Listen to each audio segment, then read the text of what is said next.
I played NBA 2K24 early.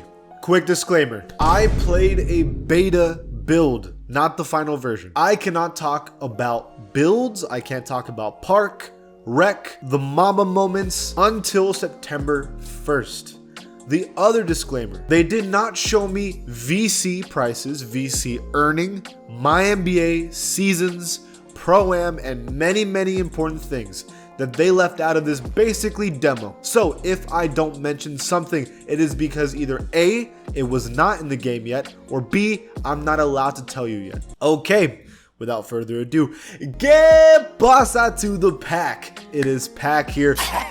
Here are 100 brand new things in NBA 2K24. Subscribe to the channel if you like 2K. Let's get it, man. We're gonna start off with gameplay. First thing is the brand new Play Now presentation. Ooh, very pretty and nice. It's very similar to how it was before, just in a brand new order. Here is the brand new shot meter. It is very similar to last year, except it is clear on the inside rather than having a white center. Also, it actually shows you the exact size of your green meter. It's not like before where it was like a gradient, so it'd be like, oh, is it green, is it not green, I don't know. Now it shows you exactly what is and isn't green. Interesting thing that I noticed is that the game does not force you to the 3-point line anymore. There used to be kind of line awareness where if you caught the ball, the game would kind of shove you into the 3-point line. It doesn't do that anymore, so if you want to hit a 3 from a catch and shoot, you better make sure you run to the right spot. A big thing that I noticed while playing is that layups seem pretty important and good, especially with all the new badges they added for layups, so I'll explain it in a second. Options when it came to going for layups rather than dunks became prevalent. Fades are still very important in this game. You can go for fades whenever you want and it's still super greenable and it's still horrible. Not a fan that this is still in the game. Bumps on defense are a real thing now. Biggest thing and issue that people complain about NBA 2K23 is that defense wasn't really connecting. Well, now when I went to go guard someone, it would shove them and bump them if I had the defensive badges, which was finally something that we needed. The step back cheese that you could do against AI does not work anymore. So if I had the ball in my hand and I do a quick step back and do a 3, it will be contested against AI. So watch out for that. Jumpers look very real in pro play. Every single NBA player basically has their signature jump shot based off of pro play, and you can tell that immediately while playing. I noticed, now I'm going to say right now that I played on 3 different difficulties. I played on All-Star, Superstar, and Hall of Fame.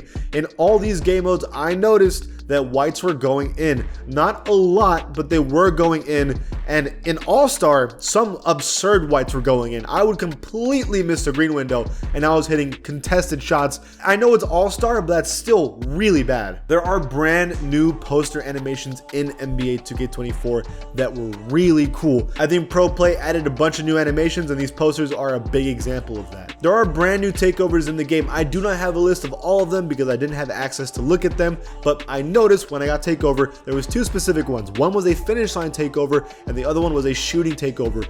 Both I got activated from shooting 3s. I have no clue what the finish line one was, but a sniper one, as you can imagine, was shooting from deep. Putbacks are way more common, like absurdly more common. If the ball is even kind of near the rim after a miss, you could just go press square and it would grab it and dunk it back. It was very common, way more compared to NBA 2K23. I don't know if this is a good thing or a bad thing, but when the game would go into a cutscene, the frame rate would explode. It would go from maybe like 50 to 40 frames up to 60 frames easy every time there was a cutscene. Speaking of cutscenes, and this was kind of an annoying thing, there were cutscenes now when you're going for a dunk. So you know how you would get a cutscene if you went for a 3 and you were going to green it for sure? Well, now there's cutscenes when you're going for a wide open dunk. Not the biggest fan of that because I don't know if the dunk's going to actually go in if I'm using the dunk stick. There is muscle definition now in the game. This was not in the game before. So let's say LeBron James or Victor Wembanyama would go for a dunk and hang on the rim. Before, it would just have their arms up. But now if their arms are up, you see the muscles flexing and the fibers in the muscles moving around because they're using more force. That's a brand new thing. A huge complaint for me is that the lighting is probably the worst it's ever been in NBA 2K24. Look at this screenshot. This looks like a mobile game. It looks horrible. I don't know if it's the lighting. I don't know if it's the graphics. It looks like the lighting to me. I know it's a beta build, but man, this is horrible. And my biggest complaint about gameplay is that the game is still slow. I'm gonna go off topic for a little bit here to really explain to you what I mean. The game feels slow, like just like last year.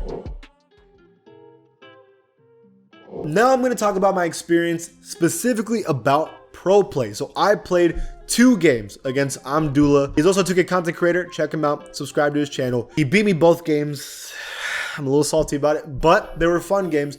The first game we had played was Celtics versus Lakers. I was the Celtics, he was the Lakers. I noticed pro play here more than ever. In fact, disclaimer, when I was playing by myself, I was like, I don't feel a difference. In fact, the game kind of feels the same. That's how I felt at first. But once I played against somebody, for some reason, that all started to change. Derek White was the first thing I noticed. Derek White is a kind of a goofy player. The way he moves isn't really smooth. And you notice immediately Derek White's movements were almost identical in the game, and that got me excited. It's still an animation-based game, but everyone has their animations that makes it feel way more real than before. Tatum, when I saw a shot that was available, Tatum would pull up quick and simple, and it felt just like how he would do it in real life. Jaylen Brown was the one that impressed me the most. I did a crossover to go to the right, and Jaylen Brown's hand actually forced it back to the left. I'm not even joking. This isn't even like a meme. Jaylen Brown was refusing to go right and forcing me to go left.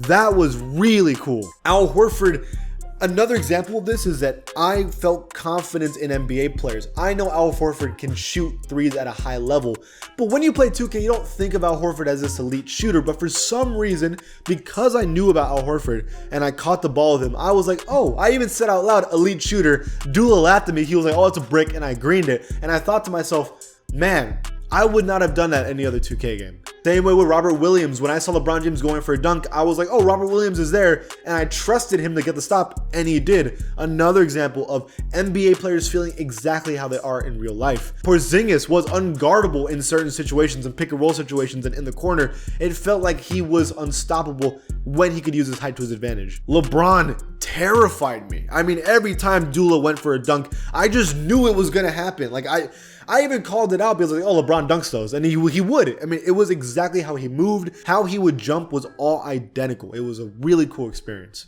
D'Lo dribbled exactly like D'Lo and even shot some shots that I knew D'Lo would shoot.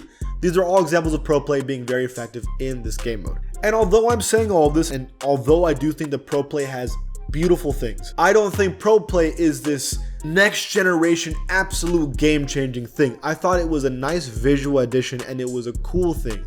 But the game does feel the same for the most part, gameplay wise. And so it's a good thing, but I think it's overhyped a bit.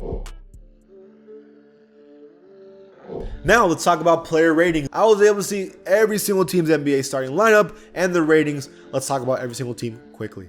76ers, here are their player ratings. Nothing really special to talk about here. James Harden is still on the team. Here are the Milwaukee Bucks. Here you see that Jrue Holiday is actually rated higher than Chris Middleton by 2 overalls, which I thought was kind of a surprise. It's actually even more surprising that Brook Lopez is closer to Chris Middleton than Chris Middleton is to Jrue Holiday. Up next, we have the Chicago Bulls. DeMar DeRozan and Zach LaVine now have the exact same rating, which I have been begging for, and Lonzo still is on the team.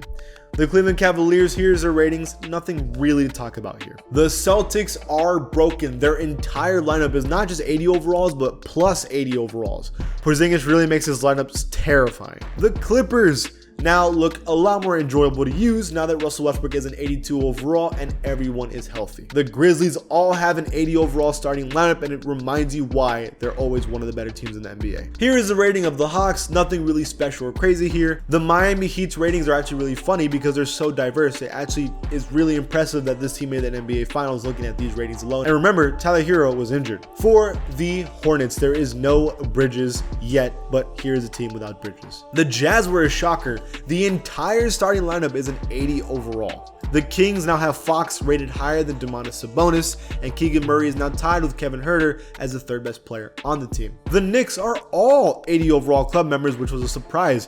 Jalen Brunson is an 88 overall, which is a huge upgrade. And for some reason, Mitchell Robinson's the same rating as RJ Barrett, even though RJ Barrett was probably the 2nd best player on the Knicks in the playoffs. Very odd decisions from 2K. The Lakers Austin Reeves is now tied with D'Lo as the third best player on the Lakers, and that's probably the right rating. Also, Anthony Davis is only a 93 overall, and that does feel a little bit wrong. The Orlando Magic, here are their ratings. Nothing special. The Mavericks, it's actually really sad to see the starting lineup outside of Kyrie and Luka. With the Brooklyn Nets, here is their starting lineup, a very young core, nothing really crazy here. The NBA champion Nuggets with Jamal Murray at an 88 overall. Aaron Gordon is now higher than Michael Porter Jr., which I predicted, which is awesome. And Jokic is only 98. I still feel like he should be at 99 overall. The Pacers look really fun to use now with this brand new starting lineup of Buddy Hield, Bruce Brown, and Tyrese. The Pelicans have Zion still at a 90 overall.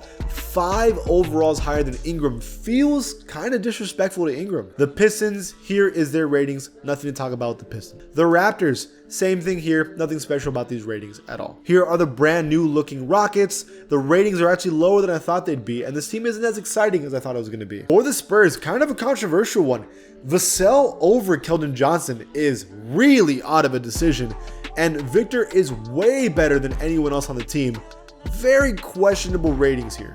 The Suns, this team is some BS. They may not be consistently high ratings as everyone else like the Celtics, but their 4 best players are probably the 4 best players in the NBA on any team. Here are the Thunder ratings, nothing crazy here. The Timberwolves, Anthony Edwards is now clearly the best player on the team. The Timberwolves actually look pretty fun when almost all of them are an 80 overall club member. They didn't fix Anthony Edwards, by the way. The Blazers actually look a lot more interesting than I thought they'd be. The Warriors put Klay Thompson as the second best player over Wiggins. This was a big surprise because I felt that Wiggins was consistently the second best player for the last 2 years. The Wizards now have Jordan Poole and Kuzma, and they decided to put Kuzma over Jordan Poole, which I actually disagree with.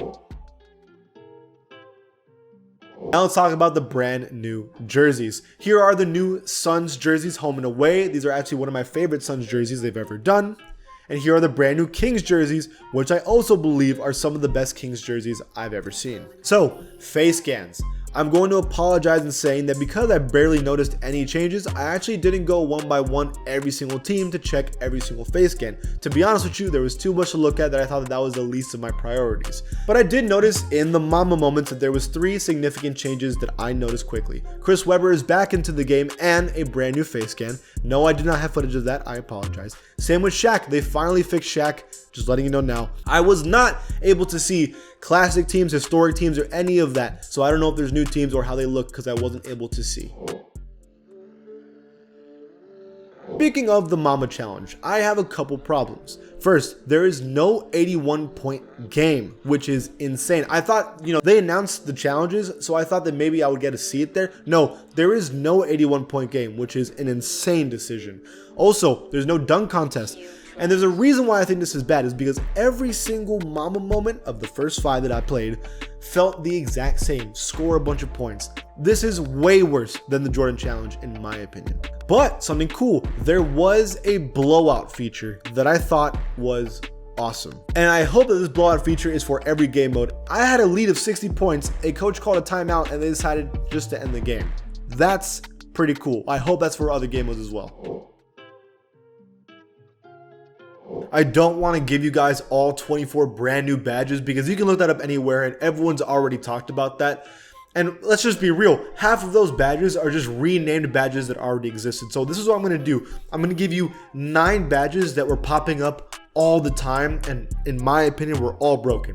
The first one is Fast Feet. This is such a heaven sent, bro. It is quick first step on defense. Derek White was a perfect example. If anytime I got blown by or someone was trying to go around me, I could run to the spot I wanted to go to and recover. It is the badge that I have prayed for years. I've always felt that perimeter defense is almost impossible. This might save that. The next badge is Blow By. LeBron was spamming this badge all the time. I don't think this badge is that effective, but it did pop up a lot. We're gonna have to wait and see how good the badge is though, but it was being spammed by LeBron. Whistle, my lord. Now this is only gonna matter really in some game modes, but this is the BS badge. This is the cheese badge. I mean, if you want to get saved by making a bad decision, Whistle's the badge that you're gonna want to have, and it's probably gonna be a meta badge. You get the most dumb calls that you did not deserve. It worked a lot. Speed Booster, in my opinion, and the people that I was talking to around me, This is the best badge in the game. This is the quick first step badge. It is absolutely essential. This game is slow, okay? It's cripplingly slow. You're going to need a player that can run quick with speed booster to get open shots. 94 feet. This popped up a lot and it worked. It is the full court press badge. You get defensive bumps and you can basically start the person you're guarding on low stamina immediately. This is a great badge if you play it right. Open looks. This is the second best badge in the game because every shot that you shoot in this game is going to be an open look. So I absolutely recommend this badge immediately. Triple strike. I was surprised. I thought when I was looking through the badges, I thought that this badge was going to be dumb and useless. But no, LeBron James and Tatum were constantly spamming this whenever I caught the ball to get a speed boost off of a triple threat situation. It's the other quick first step badge, and it's very good. Bulldozer. So this badge didn't pop up that much, but when it did, it was broken. It's essentially the Giannis badge. It's bully, but it actually works. When you're driving up the court, you shove people off of you. When you go for a layup, you can absorb contact. When you go for posters, you shove people out of the way. It is broken. LeBron James loves this badge, and I'm assuming Giannis does too. I can only see this working is if you have it on like gold on a player with max strength. So it works, but you're probably gonna have to sacrifice a lot to get it. And finally, touch passer. This was another badge that I thought, why would I want quicker second passes? But this is constantly being popped up when you're playing play now. I'm assuming it's gonna be popped up in rec. There's so many times you see someone open after you caught it. You probably are going to need this badge because it was one of the most popped up badges in my entire playthrough. Okay, that was a lot of stuff to talk about. Look, listen. Based off the very little info that I'm allowed to give you today, plus the very limited amount of stuff that they even allowed me to use and see, plus this is the beta build of the game. It brings anything I have to say about the game with a giant asterisk on it. I don't want to sit here and lie to you and be like, oh man, NBA 2K24 was life-changing and amazing in a brand new game. Do I recommend NBA 2K24 off of what I just talked about? Probably not, but there's a redeeming quality because I have not talked about park stuff or build stuff or anything like that just yet that I get to talk about on the 1st of September, which I'll give you another giant list of stuff. So we'll talk about all of that soon. I hope you guys enjoyed this video and news about NBA 2K24. And if you like this channel, please give it a sub. I'll see you guys next time.